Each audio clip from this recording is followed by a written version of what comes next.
Hello and welcome my dear students. आपण chapter 3 पाहतोय journal. जर्नलमध्ये आतापर्यंत आपण अकाउंटिंग डॉक्युमेंट्स बघितली, सगळ्यांचे स्पेसिमेन बघून झालेले आहेत आपले. आता आपण ऍक्च्युअल जर्नल बघायला सुरुवात करणार आहोत. So before seeing what is a journal means, त्याच्या आधी आपण टोटल बुक्स ऑफ अकाउंट्स कोणती मेंटेन केली जातात कुठल्याही बिझनेसमध्ये ते आपण बघणार आहोत. सो बुक्स ऑफ अकाउंट्स मध्ये मी नेहमी पहिल्या लेक्चर पासून तुम्हाला सांगत आले, बुक किपिंग अँड अकाउंटन्सी मधलं बुक किपिंग आपण बघतोय. सो बुक किपिंग मध्ये बुक्स ऑफ अकाउंट्स मेंटेन केली जातात. तर कोणत्या टाईपची बुक्स ऑफ अकाउंट्स असतात? There are two types of books of accounts, primary book and secondary book. So primary book is also called as book of original entry. So first entry कुठे केली जाते? कुठल्याही बिझनेसमध्ये जेव्हा एखादा इव्हेंट घडतो किंवा एखादं ट्रान्झॅक्शन होतं तेव्हा ते पहिली एंट्री, प्राइम एंट्री त्याची कुठे केली जाते? ओरिजिनल बुक मध्ये केली जाते. आणि सेकंडरी एंट्री कुठे केली जाते? Book of final entry. So there are only two types, primary and final. फायनलच्या पुढे अकाउंटन्सी चालू होतं, फायनल अकाउंट सुरू होतं. सो आता आपण अगदी इनिशियल लेवलवरती काय बघतोय? Primary book, secondary book. Primary book is also called as book of original entry. Secondary book is also called as book of final entry. Original book किंवा प्रायमरी बुक मध्ये पुन्हा एकदा दोन क्लासिफिकेशन्स आहेत.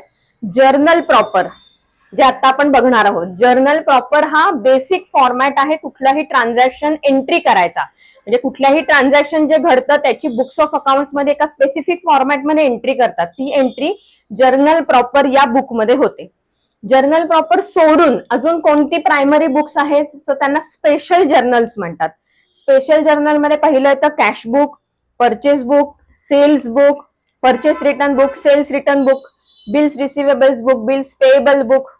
अशी बुक्स असतात ज्याच्यामध्ये त्या त्या टाईपची, म्हणजे बिल्स पेएबल बुक मध्ये फक्त बिल्स पेएबल्सच तुम्हाला सापडतील, कॅश बुक मध्ये फक्त कॅश रिलेटेड ट्रान्झॅक्शन्स सापडतील. कळलं? सो ही स्पेसिफिक स्पेशल जर्नल्स आहेत. ही सेल्स बुक मध्ये परचेसची एंट्री नाही सापडणार, परचेस बुक मध्ये कॅशची एंट्री नाही सापडणार. कळलं? सो ही स्पेशल जर्नल्स आहेत. आणि जर्नल प्रॉपर म्हणजे बेसिक जर्नल जिथे सगळ्या all transactions are recorded. It is not a special journal. इथे तुम्हाला सगळं बघायला मिळेल या जर्नलमध्ये. ठीक आहे. सो प्रायमरी बुक मध्ये जर्नल प्रॉपर आणि स्पेशल जर्नलचे टाईप सांगितले मी तुम्हाला. सेकंडरी बुक मध्ये लेजर येतं. ज्या वेळेला आपण जर्नलमध्ये बेसिक फर्स्ट एंट्री करतो ती एंट्री नंतर पोस्ट होते. कुठे पोस्ट होते? लेजरमध्ये पोस्ट होते. लेजर एकदा पोस्टिंग करून झालं की तिथे बुक्स ऑफ अकाउंट्स किंवा बुक किपिंग हा पार्ट संपतो. आणि लेजरच्या बेसिसवरती नेक्स्ट स्टेप काय असते? फायनल अकाउंटची स्टेप असते. ते मी तुम्हाला त्यावेळेला सांगेन. सो लेजर पर्यंत तुम्हाला हे काय सांगितलं मी आता? बुक्स ऑफ अकाउंट्सचे वेगवेगळे क्लासिफिकेशन्स आणि सब क्लासिफिकेशन्स हे तुमच्याकडे लिहून घ्या. आणि आता आपण त्यातलं काय बघणार आहोत? Journal proper. आता what is a journal? Journal म्हणजे काय? The word journal is derived from a French word jour. Jour म्हणजे काय? Jour means a day. प्रत्येक दिवशी तुम्हाला त्या त्या दिवशीची जी काही ट्रान्झॅक्शन्स आहेत ती डेली बेसिसवरती रेकॉर्ड करायची आहे. ज्या बुकमध्ये आपण ती रेकॉर्ड करणार आहोत त्या बुकला म्हणायचं जर्नल. का? कारण तिथे डेली बेसिसवरती books record, accounting entries record होतात. So journal means a daily record. रोज लिहायचं असतं. A journal contains daily record of all monetary transactions in the business in a specific format. मगाशी सुद्धा मी तुम्हाला सांगितलं होतं की समजा परचेस गुड्स ऑन क्रेडिट असं समजा ट्रान्झॅक्शन असेल तर एक सिंगल लाईन तुम्ही काय सांगितलं मॅडम? डेली रेकॉर्ड मेंटेन करायचं. आम्ही एका खाली एक नुसती ट्रान्झॅक्शन लिहून काढतो, तसं नाही आहे. त्याला एक स्पेसिफिक फॉर्मॅट आहे. तो फॉर्मॅट फॉलो करूनच तुम्हाला ती एंट्री करायची, जेणेकरून त्या एंट्रीच्या बेसिसवरती तुम्ही अख्खं फायनल अकाउंट उभं करू शकता. सो ती बेसिक एंट्री इतकी महत्वाची आहे ना की त्याच्या बेसिसवरती ती एंट्री जर चुकली ना तर तुमचं फायनल अकाउंट, बॅलन्स शीट सगळं चुकणार आहे पुढचं. सो ती स्पेसिफिक फॉर्मॅट मध्येच एंट्री करायची आहे जी डेली बेसिसवर करायची आणि मॉनिटरी ट्रान्झॅक्शन्सची करायची. So what is a journal? Journal is a daily record of all monetary transactions in the business in a specific format. आता डेफिनेशन आहे जर्नलची. According to Dictionary of Accountant written by Eric Kohler, a journal is a book of original entry. It is a book of original entry in which recorded transactions are not provided for in specialized journals. कसं cut करणार आहात तुम्ही statement? A journal is a book of original entry in which recorded transactions are not provided for in specialised journals. So specialised book मध्ये जे provide for नाही केलेलं ते सगळं जर्नल मध्ये तुम्हाला बघायला मिळणार आहे. याचा अर्थ काय झाला या सेंटेन्सचा? या जर्नल बुक मध्ये जी एंट्रीज रेकॉर्ड केलेली आहे, ट्रान्झॅक्शन रेकॉर्ड केलेली आहेत, ती स्पेशलाइज्ड जर्नल मध्ये सुद्धा तुम्हाला बघायला मिळणार नाहीत. अशी सगळी ट्रान्झॅक्शन जर्नल प्रॉपर मध्ये असणार आहेत. कळलं? So this was the definition given by Eric Kohler in the dictionary of accountant. ही तुमची डेफिनेशन झाली. याच्या पुढे आपण फीचर्स बघणार आहोत. Features, importance, utility of a journal. A journal is a book of prime entry or original entry. कुठलंही business transaction जे बिझनेसमध्ये घडतं त्याची फर्स्ट एंट्री कुठे होते? जर्नलमध्ये होते. म्हणून ती प्राइम एंट्री किंवा ओरिजिनल एंट्रीचं बुक आहे.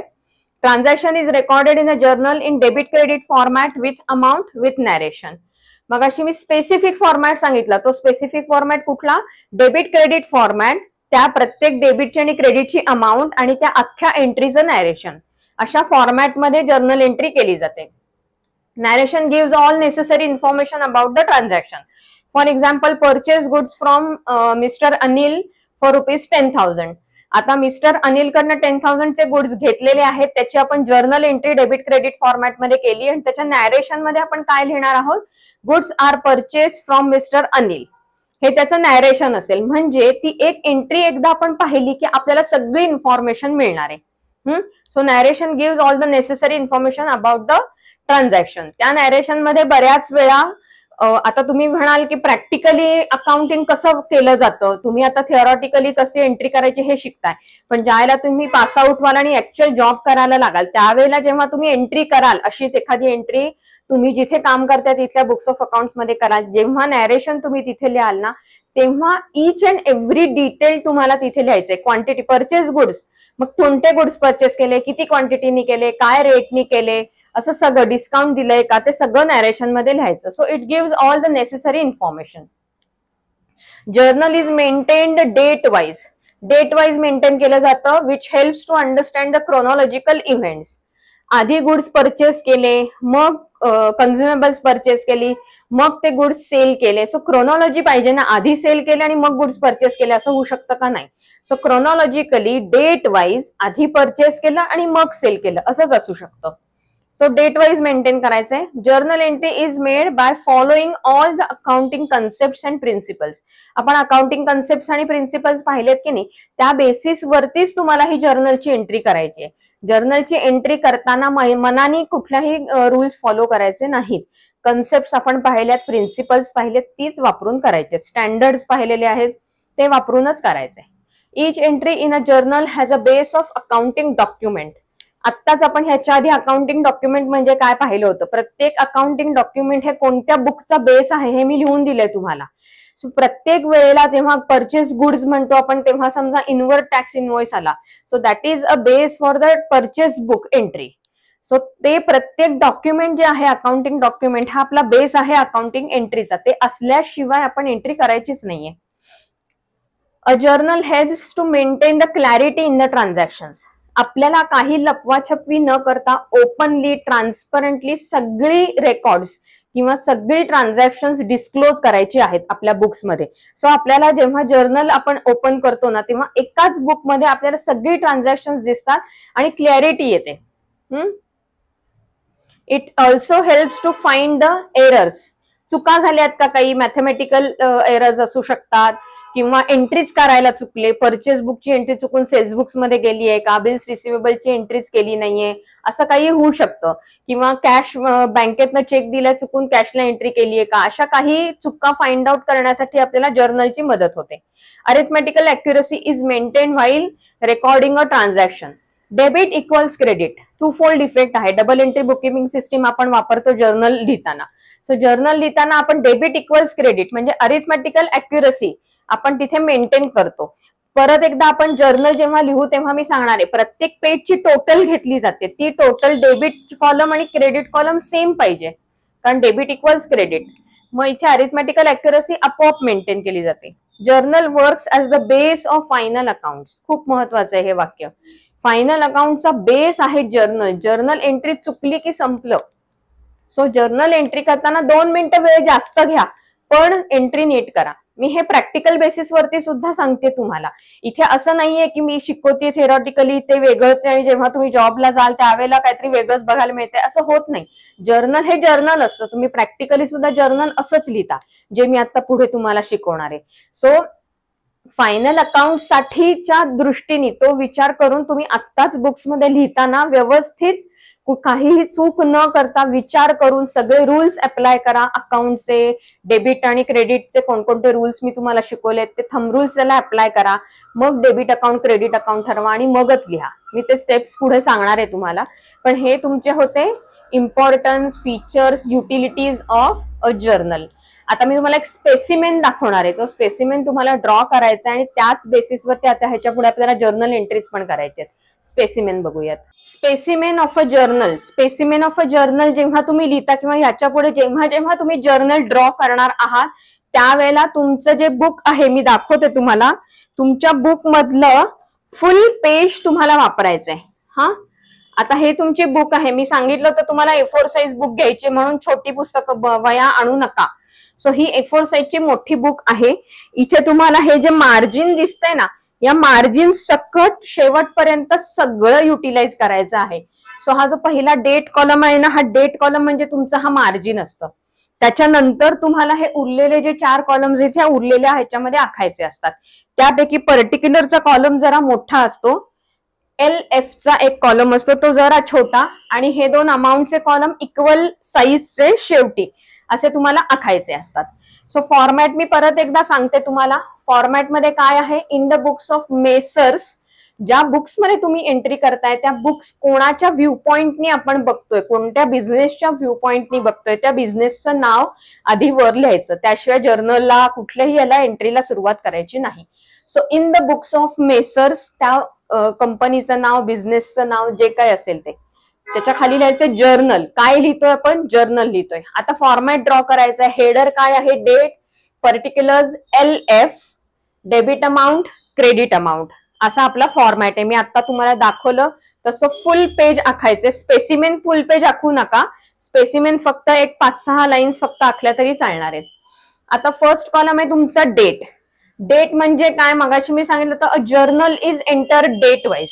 सो तुमचा कंटेंट्स काय आहेत ह्याचे, कंटेंट्स ऑफ जर्नल. फर्स्ट येतो तुमचं डेट. फर्स्ट कॉलम आहे तुमचा date. Date column date wise लिहिलं जातं, त्याच्यामुळे डेट कॉलम इम्पॉर्टंट आहे. आता डेट कॉलम कसा लिहितात मी दाखवलंय तुम्हाला इथे. डेटच्या इथे सगळ्यात वरती पहिल्यांदा इयर लिहायचं असतं. इयर लिहिलं, समजा 2023 ची एंट्री आपण करतोय किंवा 2024 ची एंट्री करतोय, सो इथे 2024 येणार. त्याच्या खाली मंथ येणार, समजा जानेवारी मंथचं आपण करतोय, सो इयरच्या खाली जानेवारी असं लिहिलं जाईल. आणि मग त्याच्यानंतर डेट लिहिली जाते. एक तर इयरच्या खाली मंथ जानेवारी लिहा, मग त्याच्या खाली डेट लिहा, किंवा जानेवारीच्या शेजारी डेट लिहा. दोन्ही फॉर्मॅट्स अलाउड आहेत. म्हणजे मी समजा हा डेट कॉलम आहे ना, सो इथे 2024 लिहिते, जानेवारी लिहिते आणि खाली 1 लिहिते, 1 जानेवारीची एंट्री. असंही चालेल, किंवा जानेवारीच्या शेजारी तुमच्याकडे जागा असेल तर इथं लिहिलं तरी चालेल. सो इथे 1, 2, 3, 5, 7, 16 अशा डेट्स लिहायच्या आहेत. पुन्हा पुन्हा जानेवारी लिहायचं नाहीये, एकदाच लिहायचं. आता हे पेज सुरू झाले. पेजची सुरुवात इयर पासून होईल, त्याच्या खाली मंथ येईल, त्याच्या खाली डेट्स येतील. एकदा ते पेज संपलं आणि तुम्ही नेक्स्ट पेजवर गेलात, नेक्स्ट पेजवरची सुरुवात पुन्हा इयर, मंथ आणि खाली डेट्स. कळलं? याच फॉर्मॅटमध्ये एंट्री करायची आहे. सो डेट लिहितानाचा फॉर्मॅट मी तुम्हाला काय सांगितला, आधी इयर, त्याच्या खाली मंथ, आधी इयर असतं, त्याच्या खाली मंथ असतं आणि मग डेट्स असतात. त्या क्रोनॉलॉजिकल ऑर्डरने असतात. सेकंड कॉलम आहे पर्टिक्युलरचा. पर्टिक्युलरचा कॉलम हा फार इम्पॉर्टंट आहे. पर्टिक्युलर्सच्या कॉलम मध्ये आपण ऍक्च्युअल जर्नल एंट्री करतो. Actual journal entry is made in particulars column. Particular column मध्ये ऍक्च्युअल जर्नल एंट्री केली जाते. जर्नल एंट्री करताना पर्टिक्युलर्स मध्ये टोटल 3 पार्ट असतात. कोणते कोणते 3 पार्ट ते सांगते. Name of the account debited first, second name of the account credited, आणि थर्ड नॅरेशन. सो इथे टोटल 3 पार्ट आहेत. फर्स्ट पार्ट काय आहे, name of the account debited. So आपण ह्याच्या आधी ज्या वेळेला क्लासिफिकेशन ऑफ अकाउंट्स पाहिलं त्यावेळेला आपण सारखं हे बघत होतो की इव्हेंट काय आहे, त्याचे 2 इफेक्ट्स काय आहेत, अकाउंट्स कोणती इन्व्हॉल्व्ह होतात, त्याचा क्लासिफिकेशन ऑफ अकाउंट काय आहे, त्याला रूल कोणता ऍप्लिकेबल आहे, हे सगळं आता आपल्याला इथे करायचंय. सो त्यामध्ये आपल्याला फायनलचे कॉलम 2 होते ना, अकाउंट डेबिट कोणतं होणार आणि अकाउंट क्रेडिट कोणतं होणार, हे शेवटचे 2 कॉलम होते आपले.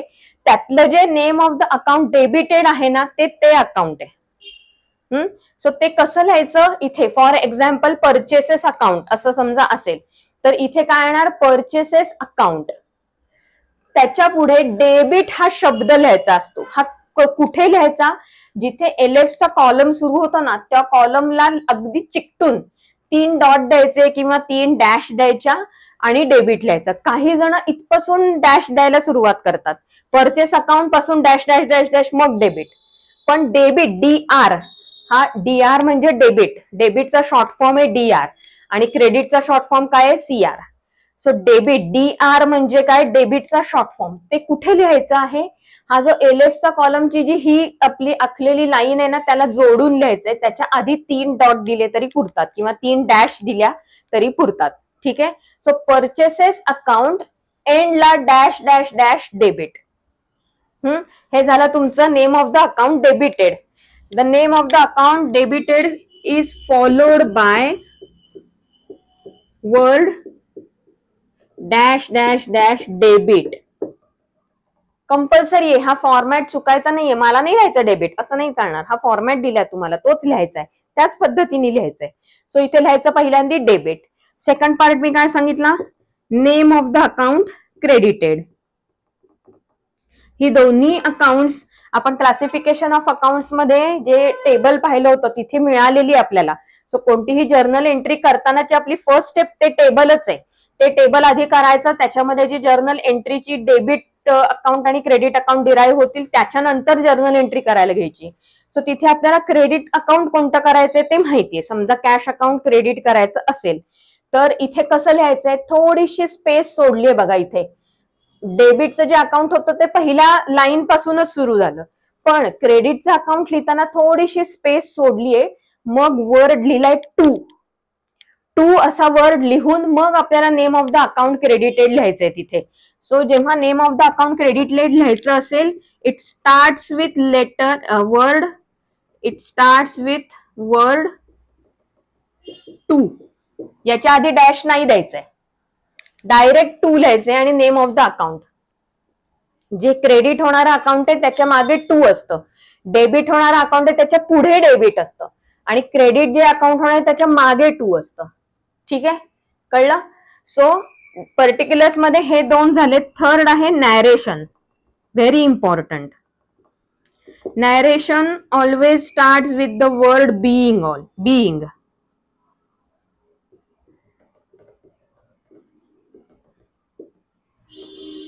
आणखीन secondly narration is always written in brackets.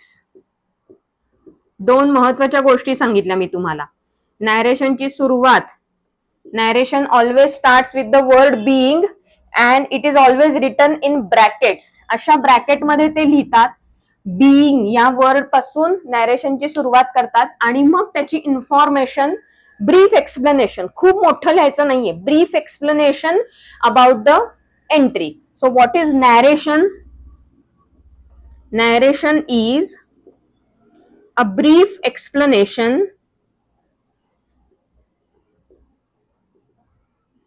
about the entry. ही जी वर तुम्ही एंट्री केलेली आहे त्या एंट्री बद्दलची अजून थोडीशी इन्फॉर्मेशन तुम्हाला या नॅरेशन मध्ये लिहायची. कळलं. आता ही जी नॅरेशन आहेत, मगाचंच example, purchase goods from Anil for ₹10,000. So purchases account debit to Anil's account, being goods purchased from Anil on credit. ठीक आहे. इन ऍडिशन टू दिस तुम्ही काय लिहू शकता, जर तुम्हाला त्या एंट्री मध्ये क्वांटिटी दिली आहे, रेट दिलेला आहे, तोही तुम्ही इथे लिहू शकता. डिस्काउंट दिलं होतं का ते पण तुम्ही लिहू शकता. सो नॅरेशन मध्ये काय लिहायचं हे तुमच्यावर आहे, पण खूप मोठा निबंध लिहायचा नाहीये आपल्याला तिथे. अगदी थोडक्यात माहिती द्यायची, brief explanation. So being goods purchased from mister Anil, मग ते गुड्स काय होते, रॉ मटेरियल असेल. Being raw material purchase from Anil on credit, किती डेजचं, 15 डेज क्रेडिट, 40 डेज क्रेडिट, ते इथे लिहायचं. ठीक आहे. सो हे झालं नॅरेशन. सो आपलं हे सेकंड हे पार्ट कोणता होता, पर्टिक्युलर्सचा. पर्टिक्युलर्स मध्ये आपण नॅरेशन आणि 3 पार्ट पाहिले, अकाउंट डेबिटेड, अकाउंट क्रेडिटेड आणि नॅरेशन. आता आपण थर्ड कॉलम बघूयात, LF. LF म्हणजे लेजर फोलिओ. Ledger folio. आता यातला फोलिओ हा वर्ड आहे ना, folio means page number. Folio म्हणजे काय, पेज नंबर. कोणाचं पेज नंबर, लेजरचं पेज नंबर. ही जी एंट्री, जर्नल एंट्री आहे ना, ती आहे प्रायमरी बुक. सेकंडरी बुक काय सांगितलं मी, लेजर. सो ही जी प्रायमरी बुक मध्ये केलेली एंट्री होती, ती आपण सेकंडरी बुक म्हणजे लेजर मध्ये पोस्ट करणार आहोत. जेव्हा आपण ते पोस्ट करू त्यावेळेला त्या लेजर बुक मध्ये कोणत्या पेजवर आपण ह्या एंट्रीचं पोस्टिंग केले, परचेस अकाउंट डेबिट. सो हे परचेस अकाउंट त्या सेकंडरी बुक मध्ये म्हणजे लेजर बुक मध्ये कोणत्या पेजवर आहे परचेस अकाउंट, त्या पेजचा नंबर आपण इथे लिहून ठेवायचा आहे. इथे 2 लेजर फोलिओ येतात, एकच येऊ शकत नाही, कारण डेबिट केलेलं अकाउंट आणि क्रेडिट केलेलं अकाउंट हे वेगवेगळ्या पेजवर असू शकतात. बरोबर. सो इथे 2 लेजर फोलिओ येऊ शकतील प्रत्येक अकाउंटचे. टू अनिल्स अकाउंट होतं, समजा अनिल्स अकाउंट असेल पेज नंबर 46 वरती आणि परचेस अकाउंट असेल पेज नंबर 13 वरती. सो इथे 13 येणार आणि 46 येणार. कळलं. So ledger folio is the page number of the ledger book. Ledger book मध्ये पोस्टिंग कोणत्या पेजवर करणार आहे त्या पेज नंबर इथे लिहायचा असतो. हे झालं तुमचं लेजर फोलिओ. हे लेजर फोलिओ फुल फॉर्म कधीच लिहित नाहीत, LF असंच लिहितात. त्यानंतरचा कॉलम आहे debit amount.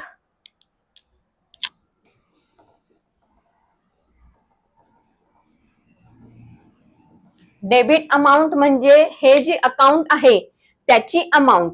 Purchase goods worth ₹10,000 from mister Anil.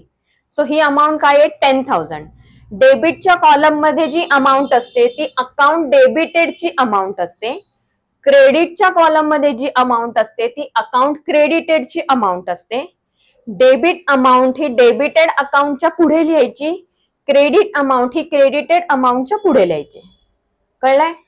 So जेव्हा क्रेडिट सेकंड किंवा थर्ड रो वरती क्रेडिट असेल तर थर्ड रो वर अमाऊंट असेल, फर्स्ट रो वरती डेबिट असेल तर फर्स्ट रो वर अमाऊंट असेल. त्यांच्या पुढे त्यांच्या अमाऊंट लिहायच्या आहेत, पण क्रेडिटची अमाऊंट डेबिट मध्ये लिहायची नाही, डेबिटची अमाऊंट क्रेडिट मध्ये लिहायची नाही. डेबिट अमाऊंट म्हणजे डेबिट अकाउंटची अमाऊंट, क्रेडिट अमाऊंट म्हणजे क्रेडिट अकाउंटची अमाऊंट. ठीक आहे. सो पुढचे 2 कॉलम कोणते होते, डेबिट अमाऊंट आणि क्रेडिट अमाऊंट. आता या दोघांचं स्पेशालिटी काय आहे, डेबिट ऑलवेज इक्वल्स क्रेडिट. मी तुम्हाला डबल एंट्री बुक कीपिंग सिस्टीमचे 3 महत्वाचे पॉइंट सांगितले होते. फर्स्ट पॉइंट काय, it has a 2-fold effect. Every minimum 1 account is debited, minimum 1 account is credited, हा सेकंड सांगितला. आणि थर्ड काय होता, every debit has an equal and opposite credit. Every debit has an equal and opposite credit. So ही जर amount 10,000 असेल डेबिटची, so क्रेडिटची अमाऊंट इक्वल म्हणजे 10,000 असणार आहे आणि अपोजिट साइडला लिहायची आहे ती. कळलं. इक्वल अँड अपोजिट हे जर्नल एंट्री करताना फॉलो करायचे. Debit amount credit amount compulsory match झालीच पाहिजे. ती जर झाली नाही तर तुमची अरिथमॅटिकल अॅक्युरसी येणार नाही. बॅलन्स शीट जेव्हा तुम्ही फायनलाइज कराल त्यावेळेला बॅलन्स शीट टॅली होणार नाही. बिफोर दॅट ट्रायल बॅलन्सच तुमचा टॅली होणार नाही. So debit amount equals credit amount हे तुम्हाला कंपल्सरीली बघायचंच आहे की मॅच झाली आहे का नाहीये. एक एक्झाम्पल देते मी तुम्हाला, purchase goods from Anil. So आता इथे डेट काय आहे, समजा इथे आपण इयर घेतलं 2024 जून, 1 जून. परचेसेस अकाउंट किंवा purchase account debit to Anil's account, amount आहे 10,000 being raw material purchased from Anil on 15 days credit. So आपल्याला काय काय इन्फॉर्मेशन मिळाली ह्याच्यात, ह्या एंट्री बद्दलची सगळी इन्फॉर्मेशन मिळाली. म्हणजे आपण रॉ मटेरियल परचेस केलं, कोणाकडनं केलं, अनिलकडनं केलं, किती रुपयाचं केलं, 10,000चं केलं, कधी केलं, 1 जून 2024 ला केलं, क्रेडिट कितीचं मिळालंय, 15 डेजचं मिळालेलं आहे. सगळी इन्फॉर्मेशन आपल्याला या एवढ्याशा एका एंट्रीवरनं मिळालेली आहे. कळलं? हे तुमचं एक्झाम्पल होतं आणि हे कंटेंट्स होते. कास्टिंग ऑफ अ जर्नल म्हणजे काय ते मी आता सांगणार आहे तुम्हाला.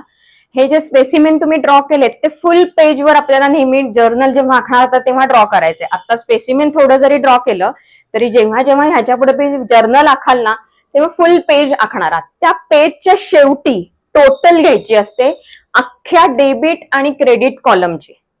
So the total of debit column and total of credit column is called as casting of the journal. At the end of each page, the total of debit amount column and credit amount column is taken. This is called as casting of the journal. हे तुम्हाला 1 मार्काला वगैरे विचारू शकतात, true और false मध्ये वगैरे विचारतील. So प्रत्येक पेजवर each and every page of the journal is casted. Casted म्हणजे काय, टोटल घ्यायची आहेत. This is done to check the arithmetical accuracy. तुमचं काही चुकलं नाहीये ना, अमाऊंट टाकताना इथे 10,000 इथे 1,00,000 चुकून गेलं नाहीये ना, किंवा 1,000 नाही ना पडलेलं, त्याकरता अरिथमॅटिकल अॅक्युरसी चेक करण्यासाठी ते केलं जातं. Total of the debit column always matches with the credit column. जी काही टोटल खालती येणार आहे ती सेमच पाहिजे. Debit equals credit. Total of 1 page of the journal is carried forwarded to the next page. समजा आपण एका पेजवरती लेफ्ट साइडच्या पेजवरची टोटल खालती घेतली तर जी आपलं राईट साइडचं पेज आहे, राईट साइडच्या पेजवरती सुरुवातीला ही जी खालची टोटल होती ती कॅरी फॉरवर्ड करायची, मग पुढच्या जर्नल एंट्रीज करायच्या आणि पुन्हा टोटल घ्यायची.